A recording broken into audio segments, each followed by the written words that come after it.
America और भारत के ताल्लुकात तो बहुत करीब हैं। इतने करीब हैं कि आपको इस चीज़ का अंदाज़ा नहीं है कि सितंबर में जब G20 होती है तो किस तरीके से और कितनी ज़्यादा मुलाकातें होती हैं 1 महीने में के अंदर ही। नरेंद्र मोदी साहब ने बात की है रीशेपिंग इंडिया की। रीशेपिंग इंडिया की बात तो हम भी कर रहे हैं कि किस तरीके से उन्होंने रीशेप किया है, कि इस वक्त इंडिया कहां पर खड़ा है। लेकिन उसी में उन्होंने ये बताया कि बैरियर्स कैसे ब्रेक हुए हैं। बाइडेन साहब इंडिया आते हैं, फिर जयशंकर अमेरिका जाते हैं तो सारी लीडरशिप से मिलते हैं, फिर अमेरिकन अभी फिर आ रहे हैं 2+2 के लिए। और इधर एक पाकिस्तान है कि मुझे लग रहा है कि उसके ताल्लुकात अमेरिका के साथ पहले पॉलिटिकल सतह पे ख़राब हुए जब भी कि जो जंग चल रही है हमास और इसराइल के बीच में, उसमें यकीनन प्राइम मिनिस्टर नरेंद्र मोदी कोई रोल प्ले कर सकते हैं। ये भी बताया गया है कि मोदी जी ने जो है वो मेरे ख्याल है ईरान में बात की है। ईरान के जो प्राइम मिनिस्टर हैं उनसे जो है वो या हेड ऑफ स्टेट है उनसे प्राइम मिनिस्टर नरेंद्र मोदी की बात। इमरान खान साहब जो हैं वो उन्होंने अमेरिका पे इल्ज़ाम लगाया कि वो उन्होंने उनकी हुकूमत गिराई। और अब मुझे लगता है कि सिक्योरिटी लेवल पे चीज़ें जो हैं वो ख़राब होने लगी हैं। मुझे लग ये रहा है कि पाकिस्तान प्रेशर डालने लगा है तमाम बड़े स्टेक होल्डर्स के ऊपर इस खित्ते के अंदर कि America is not a trust वर्दी फ्रेंड, किसी का भी नहीं है। मैं पाकिस्तान की बात नहीं कर रहा। हाँ, वो अपनी ये देखते हैं कि अपॉर्चुनिस्ट है, होना भी चाहिए। और दूसरी बात ये है कि वो अपनी पॉलिसी देखता है कि कहाँ से हमें क्या फायदा हो सकता है। जय हिंद दोस्तों। जैसा कि आपको पता ही होगा कि जब से भारत स्ट्रांग हुआ है, अमेरिका भारत के नजदीक आता जा रहा है और पाकिस्तान से अमेरिका की दूरियां बढ़ती जा रही हैं। दोस्तों, भारत और अमेरिका के बीच बढ़ती नजदीकियों को देखकर पाकिस्तान के होश उड़े हुए हैं।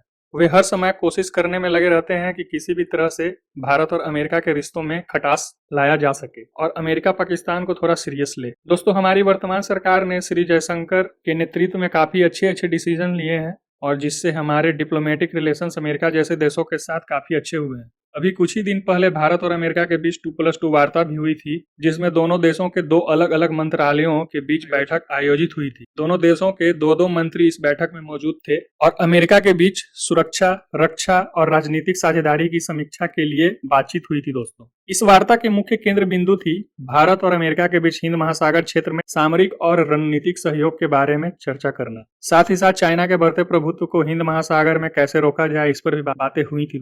दोस्तों, पाकिस्तान काफी ज्यादा घबराया हुआ है भारत की बढ़ती ताकत को देखकर। दोस्तों, मैं पाकिस्तानी न्यूज चैनल्स और पाकिस्तानी यूट्यूब चैनल्स के डिबेट्स में ये देखा है, वे लोग भारत और अमेरिका के बीच की नजदीकियों से काफी चिंतित हैं। वे बातें कर रहे थे कि एक और भारत अमेरिका सहित जितने ताकतवर मुस्लिम देश हैं, जैसे कि सऊदी अरेबिया, यूएई जैसे देश, इन सभी देशों के साथ भारत का एक अच्छा रिलेशन बनने जा रहा है। और दूसरी ओर पाकिस्तान है, जिसे कोई भी देश सीरियस नहीं लेती है।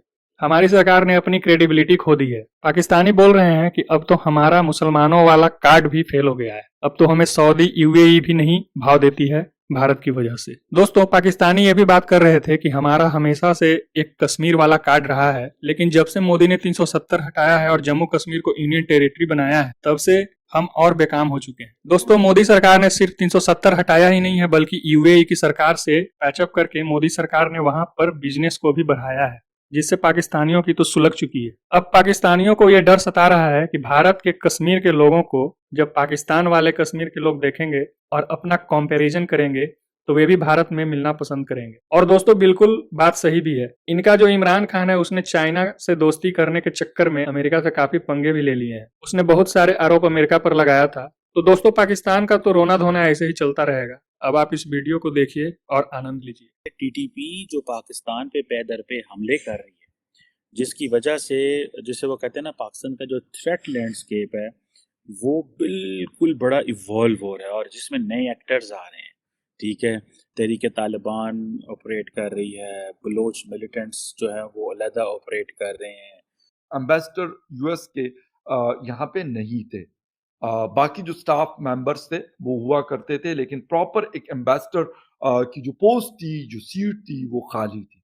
78 मिलिटेंट ऑर्गेनाइजेशन है पाकिस्तान के अंदर।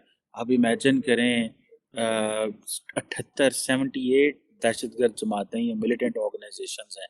तो हिंदुस्तान में जो एम्बेसडर है मिस्टर एरिक, वो यूएस को रिप्रेजेंट करते हैं न्यू दिल्ली में। तो उनसे सवाल किया गया कि जी वो क्यों गए एक डिस्प्यूटेड एरिया में। उन्होंने क्या कहा, उन्होंने G20 का भी हवाला दिया और भी बहुत सारी बातें। हमें फ़िक्र है, हमें परेशानी है कि अमेरिकी असला जो है वो पाकिस्तान के खिलाफ हो रहा है, जो पाकिस्तानी जो लोग मार रहे हैं वो विद अमेरिकन वेपन्स वहाँ पे मारे जा रहे हैं। पाकिस्तान की अगर मैं बात करूं तो क्या पाकिस्तान की पॉलिसी को हम शिफ्ट हुआ देख सकते हैं या शिफ्ट हो रही है from Beijing to Washington again, या इसके पीछे कुछ और है? पाकिस्तान के अंदर इसी तरह ये दहशतगर्दी की कार्रवाइयाँ जारी रहीं, जो कि मुझे लगता है जारी रहेंगी। देखें, पाकिस्तान में इलेक्शंस हैं, अफ़गानिस्तान से हम वो अफ़गान नेशनल्स को निकाल रहे हैं।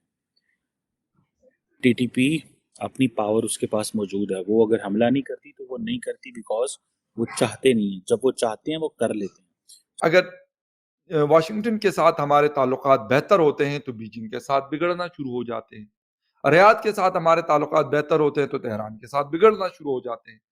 इसीलिए इस वक्त चीन कुछ नहीं कह रहा और ये चीन की पॉलिसी कोई आज की नहीं है। क्या हम अमेरिका पे इल्ज़ाम लगाएंगे? क्या हम अफ़गानिस्तान पे इसी तरह लगे रहेंगे? क्या हम बाकी ममालिक के नाम लेते रहेंगे? आज मैं देख रहा था एक मिनिस्टर साहब, उन्होंने कहा जी ये 2 हमारे नेबरिंग कंट्रीज़ हैं वो इसमें इन्वॉल्व हैं। तो मैंने कहा था तीसरे चौथे का भी नाम ले देते। भाई क्वेश्चन ये है कि वो तो आपको पता है कि जो आपके होस्टाइल कंट्रीज़ मौजूद हैं जो काम कर रहे हैं, आप क्या कर रहे हैं? देखिए, मैं समझता हूँ मैंने हमारे पाकिस्तान के अंदर जो दहशतगर्दी है 98% उसका अभी का नहीं है, कुछ अर्सा पहले का ये इसके नंबर्स थे और 98% इस तरह ही होती है जिस तरह ऑलमोस्ट 100% है। आप हमारे फौजी जवानों की शहादतें हो रही हैं, सिविलियंस मारे जा रहे हैं, रोज़ पाकिस्तान का मजाक उड़ रहा है, वो हाई जो प्रोफाइल इंस्टॉलेशंस हैं उस पे हमले हो रहे हैं। अब जारी बात है ये जो एयरफोर्स पे हुआ है कल को ये कहीं और भी हो सकता है।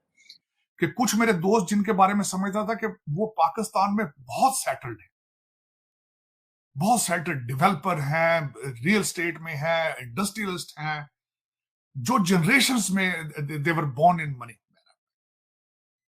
अब वो भी फोन करके पूछ रहे हैं कि भाग भी जाएं तो कहां जाएं, अमेरिका जाएं, कनाडा जाएं, ऑस्ट्रेलिया जाएं, मुसलसल कॉल कि पाकिस्तान ने क्या ये फैसला कर लिया है कि उन्होंने अब प्रो चाइना होना है या चाइनीज़ ब्लॉक में चले गए हैं, या कि पाकिस्तान जो है वो इट इट वांट्स कि हमें एक बैलेंस अप्रोच रखनी है।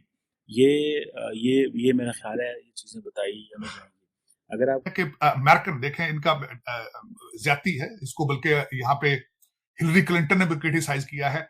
बाइडेन साहब ने फरमाया था कि सीज फायर ना करें, पाज कर लें। पाज करके इनका मकसद ये था कि वहां से हॉस्टेज निकाले जाए, लेकिन ये सोल्यूशन नहीं है। इस वक्त जितनी भी दुनिया है वो कहती है कि परमानेंट सीज फायर किया जाए। और पाकिस्तान चाहता है कि अफगानिस्तान जो है ना वो हमसे रीनिगोशिएट करे हर चीज़, ये पाकिस्तान चाहता है। अफगान तालिबान को इस चीज़ का बड़े अच्छे से पता है। अफगान तालिबान टीटीपी को मज़ीद इस्तेमाल करेंगे पाकिस्तान पे हमले करने के लिए। मैं इस चीज़ का दाई हूँ। देखिए सिर्फ ये बहुत ज्यादा ही मतलब एक जो है वो मशरिक में जा रहा है, एक मुल्क मगरिब में जा रहा है। हमारी दहशतगर्दी की तरफ देखिए क्या हालात है। वो कह रहे हैं कि हाँ अब करके देख लो, जो उखाड़ना है उखाड़ लो।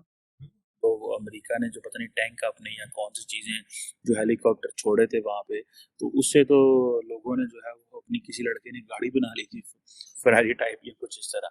सो ये चीज़ें भी मेरा ख्याल है देखने वाली हैं और इस पे क्वेश्चन इस पे रिस्पॉन्स आना चाहिए। मैं समझता हूं कि दहशतगर्दी अभी मजीद और बढ़ेगी क्योंकि आपके अफगानी वापस जा रहे हैं और कल आपको अफगानिस्तान के जो वहां के डिफेंस मिनिस्टर हैं उन्होंने थ्रेट भी किया है। उन्होंने ये तहरीके तालिबान पाकिस्तान और तहरीके और अफगान तालिबान जो हैं ये हमारे लिए मसाइल तो पैदा कर रहे हैं, लेकिन मुझे ऐसे लग रहा है कि इसकी आड़ में इसकी चीज़ में जो पाकिस्तान के मामलात अमेरिका के साथ हैं वो भी डिस्टर्ब हो सकते हैं। लेकिन एट द सेम टाइम मैं ये भी समझता हूँ, मेरी अंडरस्टैंडिंग ये है कि जितना पाकिस्तान पॉलिटिकली पोलराइज्ड है, फाइनेंशियली वल्नरेबल है, पाकिस्तान शायद इस तरह का कदम ना उठाए, लेकिन एक पब्लिक ओपिनियन शायद बिल्ड ज़रूर करे इस मामले में। वो क्या पब्लिक ओपिनियन हो सकती है, वो किस स्केल पे जा सकती है, ये क्वेश्चन ज़रूर मौजूद है। और वो अब जो आपकी इकॉनमी है वो दहशतगर्दी के साए के अंदर इकॉनमी ग्रो नहीं कर पाती कभी। जब भी आप मिलिट्री इंस्टॉलेशंस पे हमले करेंगे तो देन आपके पास सुपीरियर वेपन होना चाहिए, तगड़ा वेपन होना चाहिए। एंड मेरा ख्याल है टीटीपी और बाकी जो ग्रुप्स हैं वो उनके पास they have such kind of weapon. So let's see. आशा करता हूँ तो कि आपको यह वीडियो काफ़ी अच्छा लगा होगा। तो इसी तरह का वीडियो देखने के लिए आप मेरे यूट्यूब चैनल हिंदुस्तान के साथ को सब्सक्राइब करें, इस वीडियो को लाइक और शेयर करें, अपना विचार कमेंट बॉक्स में जरूर दें और बेल आइकन को दबाना ना भूलें ताकि आपको हमारा नोटिफिकेशन समय पर मिल सके। तो मिलते हैं दोस्तों एक नए वीडियो में, तब तक जय हिंद जय भारत।